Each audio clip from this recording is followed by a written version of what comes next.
Avant d'ouvrir la Bible pour chercher la parole de Dieu, nous prions. Nous prions en commençant avec un verset tiré de l'évangile de Jean. En vérité, je vous le dis, celui qui écoute ma parole et qui croit à celui qui m'a envoyé a la vie éternelle et ne vient pas en jugement. Seigneur, viens ouvrir nos cœurs à ta parole. Aide-nous à l'entendre, à la comprendre et à croire pour qu'elle soit pour nous source de vie, de joie et d'amour. Amen. Alors nous avons déjà lu au niveau de la loi le premier des textes du jour. Nous prendrons maintenant les deux suivants. D'abord dans l'Épître aux Corinthiens, le premier chapitre, les versets 22 à 25. Les Juifs demandent des miracles et les Grecs cherchent la sagesse. Nous prêchons Christ crucifié, scandale pour les Juifs et folie pour les païens. Mais puissance de Dieu et sagesse de Dieu pour ceux qui sont appelés tant juifs que grecs. Car la folie de Dieu est plus sage que les hommes et la faiblesse de Dieu est plus forte que les hommes. Et nous prendrons dans l'évangile de Jean, chapitre 2, les versets 13 à 25. La Pâque des Juifs était proche et Jésus monta à Jérusalem.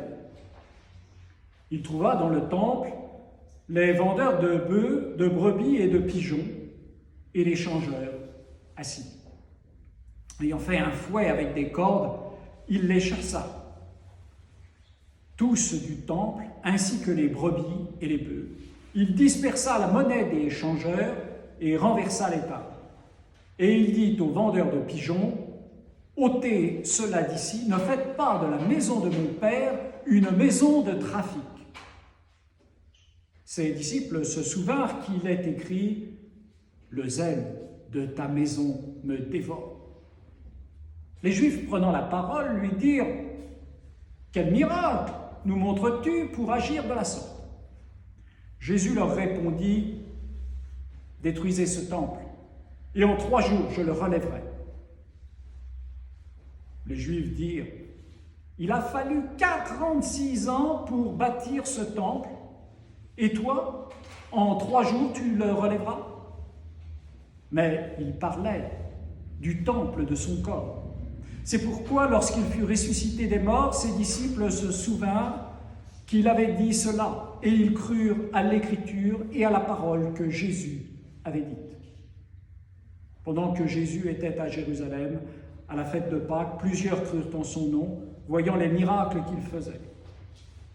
Mais Jésus ne se fiait point à eux, parce qu'il les connaissait tous, et parce qu'il n'avait pas besoin qu'on lui rendît témoignage d'aucun homme, car il savait lui-même ce qui était dans l'homme.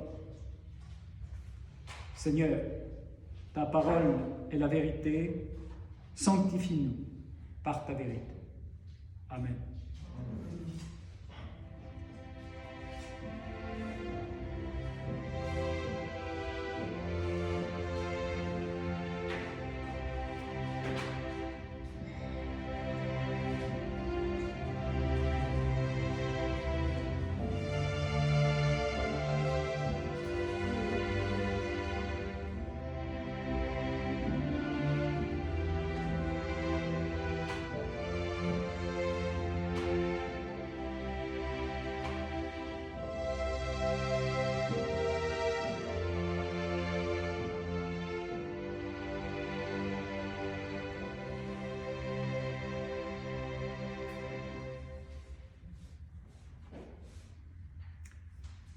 Les Juifs demandent des miracles et les Grecs cherchent la sagesse. Si vous êtes venus ce matin dans l'espoir de voir un miracle, j'ai peur que vous ne soyez déçus. Parce qu'à moins que l'un d'entre vous ne se sente en forme, ça n'est absolument pas dans mes cordes. Pour nos amis du catéchisme, je veux bien essayer de faire un petit miracle ce matin avec une prédication qui ne soit pas trop soporifique. Mais ça s'arrêtera là. Peut-être sommes-nous venus plus simplement pour donner du sens à nos vies et y mettre un peu de sagesse. Mais là aussi, si vous êtes venu chercher la sagesse, vous n'êtes pas au bon endroit. Soyons honnêtes, pour croire en Dieu, aujourd'hui, au XXIe siècle, il faut avoir un grain de folie. Est-ce bien raisonnable de venir écouter toutes ces vieilles histoires de miracles et de prophéties? Jésus lui-même, tel qu'il nous est présenté dans l'Évangile ce matin, est-il un modèle de sagesse? Imaginez un instant qu'un grand barbu avec des cheveux longs fasse irruption au milieu de notre culte, s'empare de la corbeille de la collecte, la jette par la fenêtre et se mette, sans raison aucune, à invectiver le trésorier. Ne crierions-nous pas « au fou, au fou !» Alors s'il n'y a ni miracle, ni sagesse, que sommes-nous venus chercher? Que sommes-nous venus faire ici? Oui, bien sûr, nous sommes venus prier, chanter et partager ce texte où nous voyons Jésus se mettre en colère, renverser les tables des changeurs et laisser s'envoler les colombes. En agissant ainsi, il bouscule l'ordre établi et remet en cause le fonctionnement de l'institution religieuse de son époque. Il pose aux changeurs, aux fidèles et aux prêtres, lui aussi, cette question: qu'êtes-vous venu faire ici? Cela fait des siècles que la vie du temple est soigneusement réglée.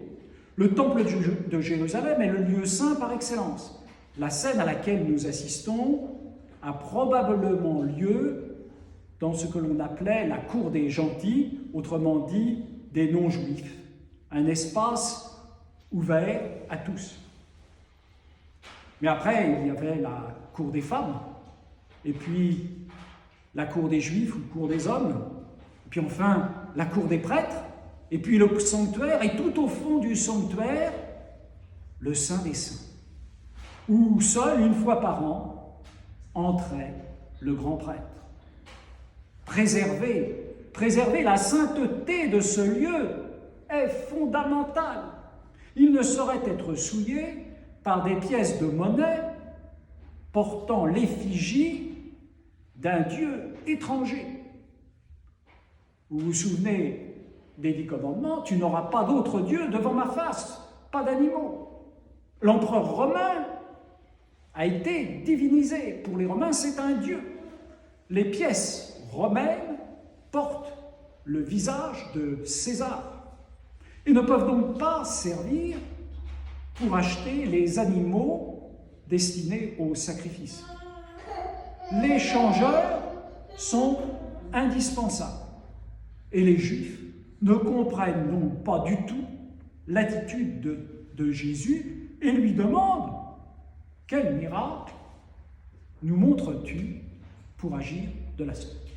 Autrement dit, pour être autorisé à faire ce que tu fais, il faut que tu sois envoyé par Dieu.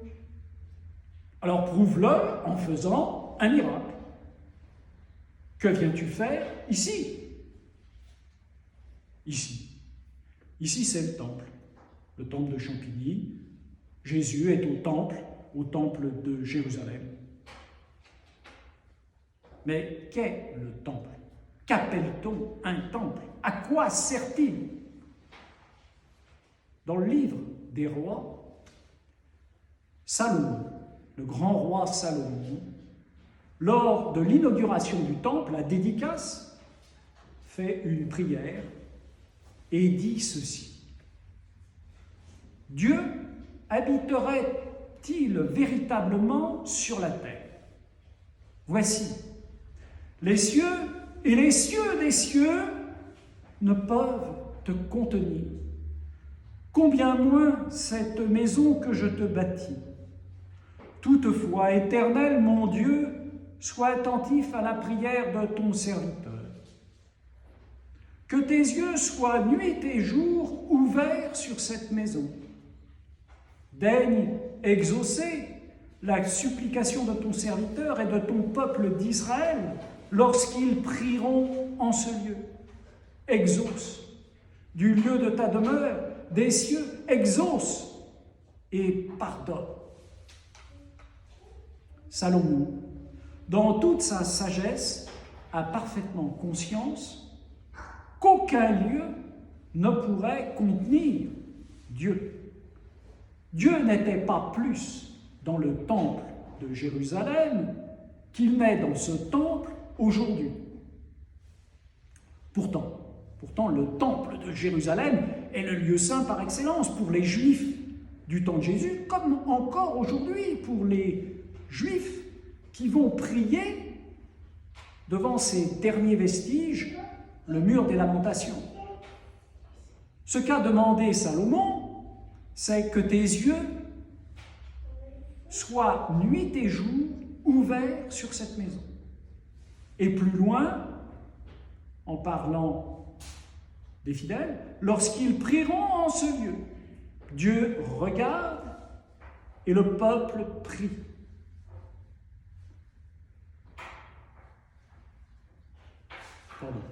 Le temple est saint parce qu'il est le lieu de la rencontre.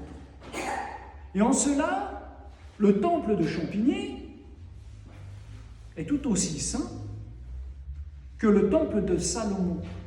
Nous sommes ici pour rencontrer Dieu. Lorsqu'ils prieront en ce lieu, exauce du lieu de ta demeure des cieux, exauce et pardonne. Pardonne. Oui, pardonne, car sans pardon, toute relation, toute rencontre est impossible.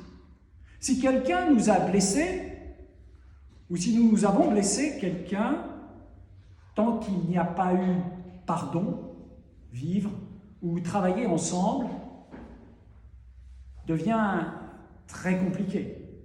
On s'évite, on boude, on fait semblant, on repart dans de nouvelles querelles. Sans pardon, plus de rencontres possibles. La fonction la plus importante du temple de Jérusalem est donc de permettre le pardon et de réconcilier en permanence Dieu et l'homme. Au temps de Jésus, cela passe forcément par des sacrifices d'animaux. Sacrifices qui, comme nous l'avons vu, donnent lieu à un commerce considérable. Il est alimenté par les offrandes de l'ensemble des Juifs du monde antique. Et les sommes d'argent qui sont accumulées à cet endroit sont colossales. Jésus s'insurge donc contre une certaine forme d'hypocrisie. Monnaie romaine, monnaie du temple, sacrifice d'animaux, ne faites pas de la maison de mon Père une maison de trafic. Cela n'est pas sans rappeler le point de départ du protestantisme et l'indignation de Luther contre le trafic des indulgences, la vente par l'Église de la rémission des péchés contre espèces sonnantes et trébuchantes. Le pardon de Dieu ne s'achète pas. En chassant les marchands du temple, Jésus balaye le donnant-donnant qui est devenu le culte sacrificiel. Seul un cœur sincère, une prière vraie, pourrait peut-être nous réconcilier avec Dieu. Mais le lourd rituel du temple de Jérusalem est quasiment devenu un obstacle à une rencontre authentique entre Dieu et l'homme. Non pas parce que Dieu ne regarde plus ce lieu, mais parce que l'homme y voit un endroit un peu magique où, en s'astreignant à des gestes bien codifiés et moyennant finance, il pourrait obtenir la grâce divine. Une sorte de grand supermarché où l'argent et le rite étouffent la sincérité de l'humble prière. Alors, pour restaurer une vraie relation entre Dieu et l'homme, il n'y a qu'une solution.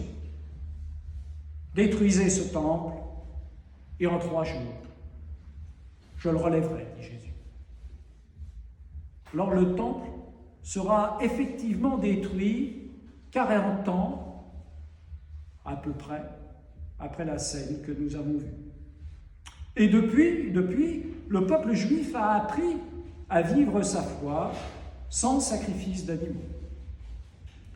Jésus, de son côté, nous a ouvert une autre voie.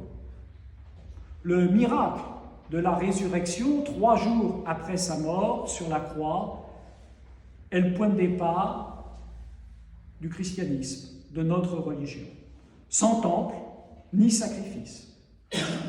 Symboliquement, la mort de Jésus sur la croix nous est présentée comme un sacrifice unique, restaurant définitivement la relation entre Dieu et l'homme. Pour les contemporains de Jésus, qui ne pouvaient pas concevoir le pardon autrement que par le sang du sacrifice, cela était sans doute très important. Aujourd'hui, je pense notamment à nos petits catéchumènes, cela peut sembler un peu compliqué, voire même un peu morbide. Tous ces symboles de sacrifice, de sang, de souffrance, de mort, nous dépassent un peu, pour ne pas dire plus. La théologie, bâtie par Jean dans l'Évangile, et reprise, développée par Paul et les pères de l'Église, est parfois bien compliquée et risque même de nous faire passer à côté de l'essentiel. L'essentiel est pourtant très simple. Dieu nous aime. Dieu nous aime et Dieu n'est pas dans une relation de donnant-donnant. C'est lui qui donne tout. À commencer par son Fils unique. Le pardon ne s'achète pas, il nous est acquis d'avance. Pour nous sentir pardonnés, il nous suffit de le demander dans la prière. L'essentiel, c'est peut-être de nous souvenir que le temple est le lieu de la rencontre avec Dieu. À la fin du texte, il nous est aussi expliqué que Jésus parlait du temple de son corps. Le temple n'est pas nécessairement fait de pierre et de bois. L'apôtre Paul,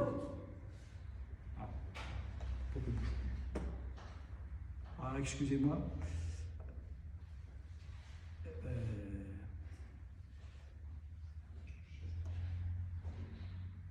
l'apôtre Paul, comme nous l'avons dit en introduction, écrivait aux Corinthiens « Ne savez-vous pas que vous êtes le temple de Dieu et que l'Esprit de Dieu habite en vous ?»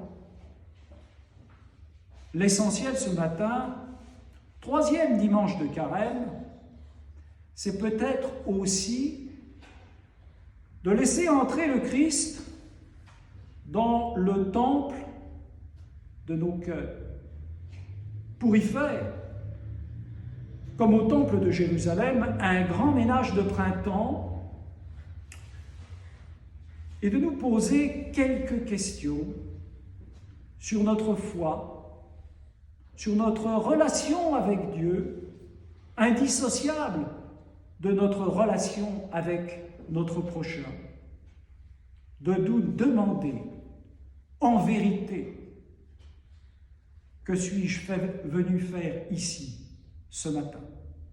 Amen.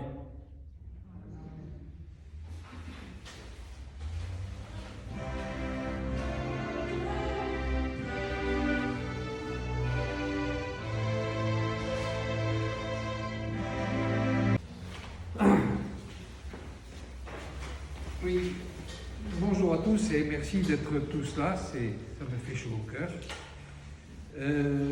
Vous allez comprendre pourquoi, pour une fois, je vais enregistrer en fait les annonces et pourquoi je souhaite que ça soit sur notre site. Alors pour commencer, d'abord, il faut que j'enlève ça, quelques échanges de nouvelles. D'abord, deux mauvaises nouvelles. La première, c'est le décès il y a 24 heures du père de Hervé Kouamouo, qui est mort au Cameroun. Et j'ai cru comprendre, alors j'ai une mémoire qui me fait défaut, qu'il y a eu aussi un décès dans la famille de Monique Kanga. Je ne sais pas s'il y en a qui ont des nouvelles de Fanilo, j'espère qu'il va mieux. Je ne sais pas si vous êtes au courant, mais enfin, oui, il va mieux? Bon, c'est l'essentiel, on espère qu'on va le revoir bientôt. Le bras de Jérémia, toute chance, n'empêche pas de jouer de l'harmonium. Merci d'être là. Quelques bonnes nouvelles ensuite. D'abord, une bonne nouvelle pour Morium qui a réussi, mais toute seule, sans nous, à effectivement conquérir donc ses droits sociaux et le droit à l'accès à la solidarité nationale, qui a réussi aussi à récupérer ses papiers, et bref, qui va lui permettre de rentrer dans un processus de vie qui est un peu compliqué encore pour elle, mais qui peut maintenant être engagé. Félicitations Morium, j'y suis strictement pour rien, mais je suis très content que ça se passe. Des bonnes nouvelles aussi pour Pierre Keita, que vous avez connu, parce que Pierre donc est maintenant en stage de formation pour devenir cadre dans une maison de santé, et on se réjouit aussi pour lui et pour sa famille. Et puis, dernière nouvelle qui nous concerne, c'est la naissance, il y a 48 heures, d'un petit Théo Reynaud. 48 heures, 3 jours 3 jours. C'est un homme pressé qui nous est né, puisqu'il est né avec 6 semaines d'avance. Il a fait aussi quelques difficultés à sa mère, puisqu'elle a eu droit à une césarienne. Alors, pour le moment, ça a l'air de se dérouler à peu près bien, mais ça fait que nous allons repartir avec Françoise pour essayer de garder la grande sœur qui a besoin un petit peu d'attention en ce moment. Est-ce qu'il y a d'autres nouvelles à échanger entre nous? Est-ce qu'il y a des choses que vous savez sur les uns et les autres que vous souhaitez échanger? Non? Pas de problème? Bon, merci. Simplement pour les enfants, je suis bien content quand même que dans la lecture du jour, effectivement, on se rappelle que les vacances ont été inventées par Dieu. C'est quand même quelque chose qu'on ne dit pas assez souvent.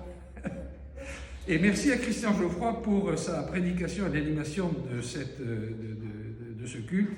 C'est toujours aussi vivant, vraiment, t'es un mec super. Voilà. Ensuite, pourquoi j'ai demandé, en fait, et pourquoi je souhaite enregistrer ces annonces, c'est parce que hier, est-ce que nous avons une visite? Est-ce que vous savez le nom est-ce que vous connaissez le nom de notre nouveau président régional? Qui le connaît? Levez la main. Ouais, bon, ça prouve que c'est utile d'en parler. Il s'appelle Samuel Amédro.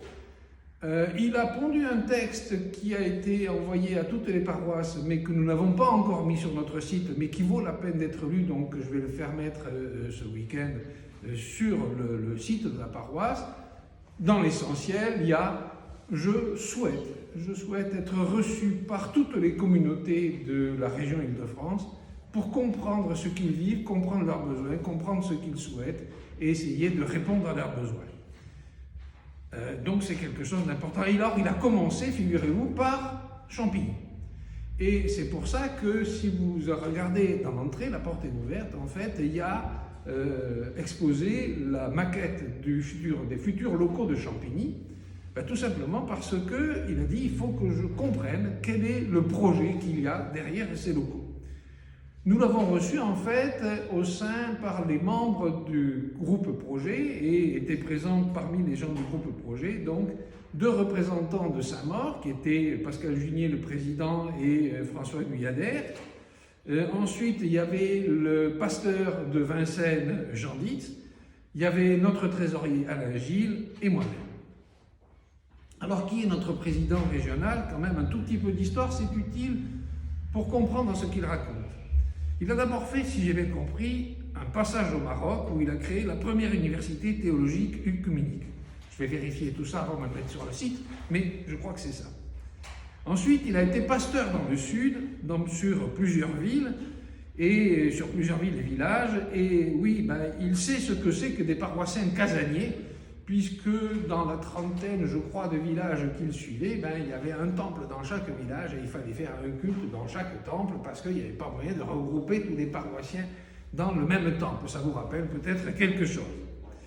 Mais il affirme aussi que c'est aussi difficile, mais que c'est quelque chose de nécessaire et qu'il faut respecter, parce qu'il affirme avec force que tout homme et toute femme a besoin de s'enraciner quelque part, et que l'attachement à un lieu, à une communauté, est quelque chose qui est important et qu'il faut respecter. Son dernier poste a été à la paroisse du Saint-Esprit, dans un grand temple de 700 personnes. Là aussi, ça va vous rappeler quelque chose. Nous aussi, on va avoir un grand temple. Mais il est rentré comme pasteur dans une communauté qui était en difficulté suite à des conflits internes. Et je crois bien qu'il n'avait que 12 personnes à son premier culte, dans son temple. Et puis ensuite, il a subi, comme nous, le confinement. Mais ils ont répondu de façon un peu différente de nous. Ils ont fait des cultes en vidéo, mais des cultes en vidéo avec une particularité, c'est des cultes interactifs. Donc ils ont monté un système, alors le système de il m'a essayé de m'expliquer, mais je n'ai pas tout compris, mais donc des systèmes où effectivement il peut y avoir un échange entre le pasteur et ses paroissiens qui sont devant leur poste, et donc c'est quelque chose qui se passe en direct. Et tant qu'à faire, ce qu'il a dit, ça, on a bien vu que ça a marché, puisqu'ils ont accru considérablement le nombre de paroissiens du Saint-Esprit par cette méthode-là, entre autres, et que, en fait, la région propose maintenant des équipements en vidéo et des formations pour monter cette opération. Je pense bien qu'on va aller voir qu'est-ce qui se passe. Enfin, donc, il a réussi, il a été l'artisan dans cette paroisse, du redressement de cette paroisse, et lors de ces cultes, de ces derniers cultes, ils étaient au moins 150 à chaque culte en fin 2020, plus les internautes qui suivent ça en direct et qui sont un peu partout en France et dans le monde. Alors, qu'est-ce que je retiens de ce qu'il nous a raconté hier? D'abord, et ça nous a marqué très fort, il nous a fait du bien. Il nous a confortés dans le projet de faire de nos nouveaux locaux un centre de témoignage protestant pour les hommes et pour les femmes de ce temps. Et il nous a donné confiance, je dirais, dans le projet qui est en train de se monter. Il a montré de l'enthousiasme pour ce que permet la mise à disposition de ces locaux. En résumé, mais ce fut beaucoup plus riche, voilà ce qu'il nous a dit. Votre projet, si je comprends bien, c'est de faire grandir l'Église, notre Église, au nom de Jésus-Christ, notre Église, Église protestante unie de France, c'est bien un projet d'Église. Et donc, l'idée qui a été formulée au sein du groupe projet, de commencer toutes les activités par un petit moment de méditation ou de partage au nom de Jésus-Christ, est quelque chose qui l'a marqué lui aussi profondément et sur lequel il a dit oui, ça c'est une idée qu'il faut effectivement garder. Votre projet, il a dit ensuite, c'est d'offrir la chaleur de notre communauté, et c'est vrai que c'est quelque chose, notre communauté est un endroit quand même dans lequel moi je suis bien et j'espère que vous aussi, mais quelque part il dit, vous pouvez offrir la chaleur de votre communauté aux gens qui passent. Et enfin il dit, vous avez une richesse extraordinaire, c'est votre message. Votre message, c'est celui de l'Évangile, c'est celui du contenu de l'Évangile, c'est ce qui nous a été expliqué ce matin, et c'est destiné à tous les hommes. Ensuite, ce qu'il nous a dit, c'est votre force, c'est votre faiblesse. Vous voulez parler aux protestants, aux hommes de notre temps, et vous êtes trop peu nombreux. Donc il va bien falloir que pour accueillir les autres, vous accueilliez d'abord aussi des associations qui vont donner corps à votre projet. Et il a dit aussi, cela passe très certainement par la coopération que vous avez déjà engagée à au moins 2 paroisses, celle de Saint-Maur et celle de Champigny, qui garderont leur identité et leur vie propre, mais il y aura peut-être aussi d'autres paroisses qui s'associeront à la chose. Ensuite, pour avoir des associations qui concourent à la réalisation de ce projet, il dit qu'il faut vendre votre projet. Et là, ce qu'il nous a dit, c'est quelques règles. Ça ne sert à rien dans l'état actuel de se pencher sur la description des activités qu'on imagine là-dedans et qui vont se passer dans ces locaux.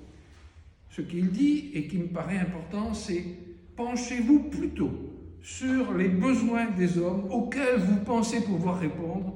Pensez aux raisons qui font qu'aujourd'hui vous êtes protestant, vous êtes resté protestant, ou bien et aussi à ce que vous voulez proposer aux hommes de ce temps dans ces locaux. C'est donc plus en termes de but, de cadre général qu'il faut formuler notre projet pour permettre effectivement à un certain nombre d'associations d'y concourir. Quelques orientations néanmoins déjà qui ont été citées, cela comprendra en particulier deux axes de force. D'une part, l'entraide avec l'accueil des personnes en difficulté. Pas si facile à faire que ça, mais nos locaux nous le permettront quand même.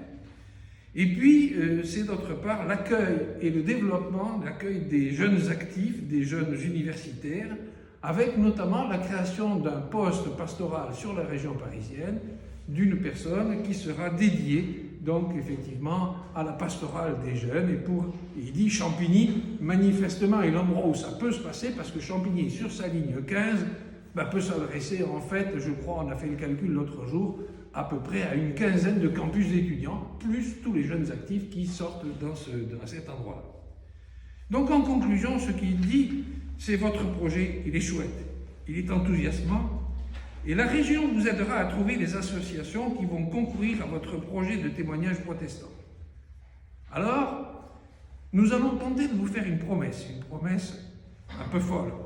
Même si nous savons que ce sera un long chemin, nous irons à votre rencontre chez vous, dans des réunions d'appartements avec vous, pour affiner ce projet.